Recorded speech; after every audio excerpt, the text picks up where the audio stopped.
Բարի լույս մեզ նոր միացած բոլոր հեռուստադիտողներին, այս պահին գիտական թեմայից շեղվելու ենք և անդրադառնանք արդեն երաժշտական թեմայի։ Մեր տաղավարում է դաշնակահար Գոռ Բարսեղյանը, որը ոչ միայն վերջերս մենահամերգ է ունեցել, այլև Վրաստանում անցկացված միջազգային մրցույթ փառատոնից վերադարձել է մրցանակով։ Բարի առավոտ Գոռ, ուրախ եմ, որ մեր տաղավարում եք, շնորհավորում եմ մրցանակի և մենահամերգի կապակցությամբ։ Շնորհակալ եմ հրավերի համար, արդեն մեկ անգամ պատիվ ունեցել եմ ձեր այս գեղեցիկ տաղավարում լինելու, շատ ուրախ եմ ևս մեկ անգամ հյուրընկալվելու ձեր մոտ։ Ես էլ ուրախ եմ, որ ձեր կյանքի մշակութային իրադարձությունները այնքան բուրն են, որ մի քանի անգամ եք մեզ այցելում։ Մինչև մենահամերգին և մրցույթին անցնելը, խնդրում եմ մեր հեռուստադիտողին մի փոքր ներկայացնենք, թե որքան ժամանակ է, որ նվագում եք դաշնամուր, դաշնակահար եք և ինչպես եք ընտրել դաշնակահարի ճանապարհը, կարիերան։ Դաշնամուր զբաղվում եմ 4 տարեկանից, ավարտել եմ Էջմիածնի Մակար Եկմալյանի անվան երաժշտական դպրոցը Տաթևիկ Աբրահամյանի դասարանում, այնուհետև 2 տարի ուսանել եմ Արմեն Աղաջանյանի դասարանում, ավարտել եմ Ռոմանոս Մելեքյանի անվան պետական երաժշտական քոլեջը դաշնամուրային բաժինը պրոֆեսոր Իրինա Հակոբյանի դասարանում և ներկայումս սովորում եմ Կոմիտասի անվան պետական կոնսերվատորիայի առաջին կուրսում պրոֆեսոր Իրինա Հակոբյանի լսարանում։ Ինչպես որոշեցիք առասարակ այս ուղին բռնել, ընտանիքում երաժիշտներ կային, թե տանը դաշնամուր։ Տանը դաշնամուր։ Բայց դե ընտանիքում հա, դե սովետական ժամանակաշրջաններում բոլորին էլ հարկ էր, այսպես ասած, երաժշտական կրթություն ստանալը, որովհետև այդ մեծ քաղաքակրթության նիշ էր, չափանիշ էր։ Եվ դաշնամուր տանը կար, 4 տարեկանից որոշեցիք ստեղների հետ խաղալ, այդ պրոցեսը ոնց տեղի ունեցավ, որ սիրողականից պրոֆեսիոնալ գնացիք դեպի։ Շատ պատահական, երբ որ դեռ բոյս չէր հասնում դաշնամուրին, որ մանկապարտեզ էի գնում և այլն, լսում էի, դե բացարձակ լսողություն ունեմ և տարբերակում եմ նոտաները և լսում էի և հասկանում էի, որ այս նոտաներից այդ նույն ձենն է գալիս, ինչ-որ մանկապարտեզում այդ նվագակցողը նվագում է և փորձում էի գտնել այդ մեղեդիները։ Հետո տանեցիները որոշեցին ինձ տանել երաժշտական դպրոց և այդպես շարունակվեց սկսվեց իմ պրոֆեսիոնալ կարիերը։ Շատ լավ, հոկտեմբերի 17-ին Երևանի պետական կոնսերվատորիայում, որտեղ ինչպես նշեցիք սովորում եք, կայացել է ձեր մենահամերգը, ինչ տպավորություններ ունեք և առասարակ սա ձեր առաջին համերգն էր։ Առաջինը չէր, բայց առաջին մենահամերգներ պետական կոնսերվատորիայի դահլիճում, մեծ դահլիճում բավական մեծ լսարան հավաքվեց և դա սովորական համերգ չէր, որովհետև իմ առաջին հեղինակային ստեղծագործության պրեմիերան տեղի ունեցավ։ Բացի դրանից այդ կազմակերպված էր նաև ինչ-որ չափով վերջնական փորձի նպատակներով մինչև Վրաստանում կայանալիք մրցույթը, որովհետև այնտեղ նույնպես կատարել եմ նույն ծրագիրը, ինչ որ կատարել եմ մենահամերգից։ Հնչեցին Սկարլատի, Բեթհովենի, Շոպենի, Լիստի և իմ ստեղծագործությունները։ Տեղի ունեցավ իմ սոնատի պրեմիերան 4 մասով, առաջին մասում ունենք ալեգրո դասական, երկրորդ մասում ինտերմեցո, երրորդ մասում սկերցո և չորրորդ մասում խորալ։ Ինձ թվում է այսօր կունենանք պատիվ ընտրել։ Այո, ես ուզում եի արդեն իսկ ասել, որ սոնատ դաշնամուրի համար հեղինակային ստեղծագործությունից ձեր մեր հեռուստադիտողը այս պահին հնարավորություն կունենա մի հատված վայելելու, սիրելի հեռուստադիտող, սիրով Գոռ Բարսեղյանի հեղինակային կատարումը այս պահին կարող եք ունկնդրել։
Բավական ազդեցիկ դաշնամուրային կատարում, իդեպ ինչ կոմպոզիտորներից եք ոգեշնչվում առասարակ ստեղծագործելիս, ում գործերն եք նախընտրում ավելի շատ։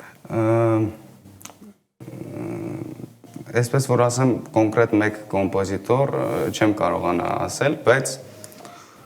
ինձ թվում է Լիստի, Շոպենի ու Ռախմանինովի ազդեցությունը բավականին կա, որովհետև ինձ թվում է իրանք են, որ ռոմանտիկ դարաշրջանում, այսպես ասած, ամենաբարձր էվոլյուցիան տվեցին դասական երաժշտության ընդհանրապես։ Եվ իմ կարծիքով Ռախմանինովից հետո հենց կոնկրետ դասական երաժշտությունը էվոլյուցիա, այսպես ասած, կարելի է ասել, որ չի ապրել, որովհետև դասականը կիսվել է տարբեր ժանրերի եւ այդ ժանրերն են իրենց հերթին էվոլյուցիա ապրել, սակայն մեր անվանի կոմպոզիտոր Արնո Բաբաջանյանը շարունակել է իմ կարծիքով Ռախմանինովի գործունեությունը եւ տվել է մի նոր էվոլյուցիա դասական երաժշտությանը, որտեղ որ արդեն օգտագործում է ոչ միայն դասական մաժոր եւ մինոր համակարգեր, այլ նաեւ այլ լադեր, հիմնականում նաեւ հայկական, որոնք որ շատ ավելի հարստացնում եւ գեղեցկացնում են մեր երաժշտությունը։ Մենք արդեն խոսեցինք, որ Վրաստանում կայացած մրցույթին եք մասնակցել եւ մրցանակով եք վերադարձել, ինչ ծրագիր եք ներկայացրել Բորժոմիում, կարծեմ ասացիք, որ նույն ծրագիրը հենց այնտեղ եք ներկայացրել եւ ինչպիսին էր այնտեղ արձագանքը հանդիսատեսի մրցույթի մասնակիցների։ Արձագանքը շատ բուռն էր, անգամ ժյուրի նախագահին անձամբ շատ դուր եկավ հենց իմ հեղինակային ստեղծագործությունը եւ նախընտրեց, որպեսզի փակման երեկոյին ես նվագեմ հենց իմ սոնատը։ Դա մեծ պատիվ էր իհարկե։ Իսկ մրցակցությունը որքանով էր թեժ, շատ էին մասնակիցները, բուրդներ անցնում։ Տասնյակ մասնակիցներ կային, համարյա 20 հոգի մասնակից կար եւ տարբեր երկրներից՝ Վրաստան, Գերմանիա, Ադրբեջան, Թուրքիա, Ուզբեկիստան, Չինաստան, Ճապոնիա եւ այլն։ Իսկ ինչ զգացողություններով եւ սպասելիքներով եք գնացել մրցույթին։ Բավականին հաղթական արդեն, որովհետեւ ես ինչ որ չափով արդեն վստահություն հավաքել էի մենահամերգից հետո եւ շատ մեծ անհամբերությամբ ներկայացնելու իմ ստեղծագործությունը օտար լսարանի առաջին անգամ։ Մինչև այս ինչ այլ մրցույթների եք մասնակցել եւ առաջիկայում կան արդյոք ծրագրեր, որոնք արդեն պլանավորել եք, պետք է մասնակցեք, գուցե ինչ-որ մրցույթների համերգներ ունենաք։ Մրցույթներ կան բավականին, որ պլանավորում եմ, բայց ինձ թվում է իրանք դեռ պլանավորման շրջանակներում են, դրա համար ճիշտ չեմ գտնում դրա մասին դեռ խոսել, բայց դա դաշնակարի կարիերան շարունակվում է եւ ուսման հետ զուգահեռ։ Իսկ հանդիսատեսը երբ սպասի ձեզնից նոր մենահամերգի։ Ամեն օր։ Շատ լավ։ Երբ նոր եք սկսում դաշնակահարի ուղին, պատկերացնում եք, որ կլինեք մեծ բեմերում մրցանակներ, կտոնեք, հաղթանակներ կունենաք։ Գիտեք, ինձ թվում է, եթե դու չես ուզում ինչ-որ նոր բան անել այս ասպարեզում կամ, չգիտեմ, չես ուզում լինել այն մեկը ում կուզենա հանդիսատեսը լսել, ինձ թվում է ավելի լավ է չզբաղվել երաժշտությամբ, որովհետև դա այդտեղ միջակությունը չի ընդունվում, էլի, որովհետև այդ անարգանքը հանդիսատեսի նկատմամբ ինչ վերաբերում է դրան, իհարկե մեծ սպասումներ եմ ունեցել եւ քիչ-քիչ հուսանք արդարացնում եմ։ Դուք ստեղծագործում եք արդեն իսկ ինչ եք մտածում մի օր ձեզ կտեսնենք երաժշտություն գրողի դերում եւ դիրքում։ Արդեն սոնատի պրեմիերա կոմպոզիտորական աշխատանքներ գուցե սկսեք տանել։ Ունեմ արդեն։ Ուրեմն խոսենք նաեւ դրա մասին։ Այդ սոնատի պրեմիերան, որ տեղի ունեցավ, դա իմ հեղինակային ստեղծագործությունն էր։ Իդեպ անցած տարի ես հիշում եմ էլի դուք եք հաղորդավարը եւ մենք խոսեցինք այն մասին, որ ես ունեմ էսքիզներ, բայց դեռ չեմ զբաղվում դրանով եւ հիմա կարող եմ ուրախությամբ ասել, որ նաեւ դրանով եմ զբաղվում եւ արդեն ունեմ արդյունք, որը որ ընկնդրեցինք քիչ առաջ։ Շատ լավ, դրա համար ես եւս ուրախ եմ, որ գործուն քայլերով դուք առաջ եք գնում ձեր ոլորտում, որտեղ եք ձեզ պատկերացնում տարիներ անց, ավելի շատ բուն ստեղծագործողի դերում, թե գուցե նաեւ դասավանդողի։ Դասավանդողի դերում դեռ չեմ պատկերացրել, չնայած ի շնորհիվ իմ սիրելի դասախոսի պրոֆեսոր Իրինա Հակոբյանի, ով որ Կոմիտասի անվան պետական կոնսերվատորիայի դաշնամուրային ֆակուլտետի դեկանն է։ Նա լինելով եւ դասախոս եւ կատարող, բազմիցս անգամներ ինձ թույլ է տվել, որ ես աշխատեմ իր այլ ուսանողների հետ, եւ դա ինձ նույնպես դուր է գալիս, սակայն ավելի շատ ինձ պատկերացնում եմ որպես կատարող դաշնակահար եւ կոմպոզիտոր։ Հետաքրքիր է նաև ձեր ընկալումը մրցույթներին մասնակցելիս, մասնավորապես միջազգային ինչ զգացողություն ունեք, երբ դուք ներկայացնում եք մեր երկիրը Հայաստանը։ Շատ մեծ պարտությամբ եմ ներկայացնում Հայաստանը եւ ինձ շատ հաճելի է, երբ որ ես Հայաստանը ներկայացնում եմ ոչ թե մենակ իմ անունով, հա, ազգանունով, յանով, այլ նաև փորձում եմ իմ ստեղծագործությունների եւ իմ ընդհանրապես կատարողական ձեռագրի մեջ եւ կատարողական եւ ստեղծագործական ցույց տալ հայկականը, ինչը շատ ավելի հին է, քան կլասիկ տրադիցիաները։ Ու նաեւ ներկայանալով միջազգային հանրության շրջանակում մեր երկիրն է մատնանշվում ու գուցե մյուսների մոտ, հա, մասնագետների մոտ կլինի, այցելուների մոտ, հանդիսատեսի առաջին անգամ է գուցե, որ նրանք լսում են Հայաստանի մասին ու այս առումով կարծում եմ էլի հպարտություն է ներկայացնել հայրենիքը, մանավանդ ձեր մասով, երբ հաղթանակով եք վերադառնում ինչ-որ տեղից։ Մերսի շատ, իրոք այդ շատ մեծ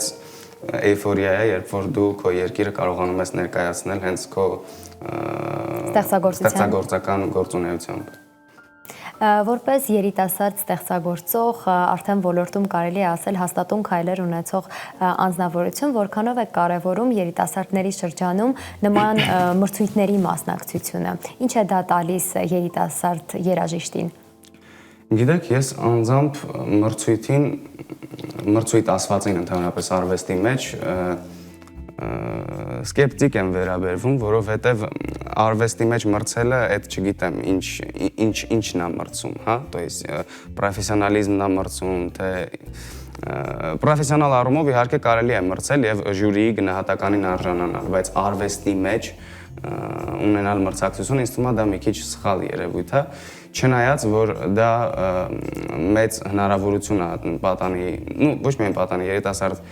երաժիշտների համար, ոչ միայն երաժիշտների ունենալ իրենց, այսպես ասած, սկիզբը իրենց կարիերայի շրջանակներում։ Շատ լավ, շնորհակալ եմ զրույցի համար, ուրախ եմ, որ եւս մեկ անգամ մեր տաղավարում ենք, հուսամ մեր հանդիպումները կարճ ընդմիջումներ կունենան եւ մենք ելի հնարավորություն կունենանք ձեր ձեռքբերումներից խոսելու։ Ես էլ եմ շատ շնորհակալ։ Սիրելի հեռուստադիտող, այսքանով ավարտում ենք մեր բարի առավոտի ծրագիրը, հուսամ, որ այն դրական լիցքերը, որոնք եթերասկզբում խոսք էի տվել, ձեզ հասան, ձեզ օրվա լավ շարունակություն եմ մաղթում եւ նաեւ շնորհակալություն եմ հայտնում մեր գլխավոր գործընկերոջ Արփինետին, որն ապահովեց մեր այս դրական ջերմ եթերը։ Ձեզ հետ էր Արմինե Թովմասյանը, դեռ կհանդիպենք։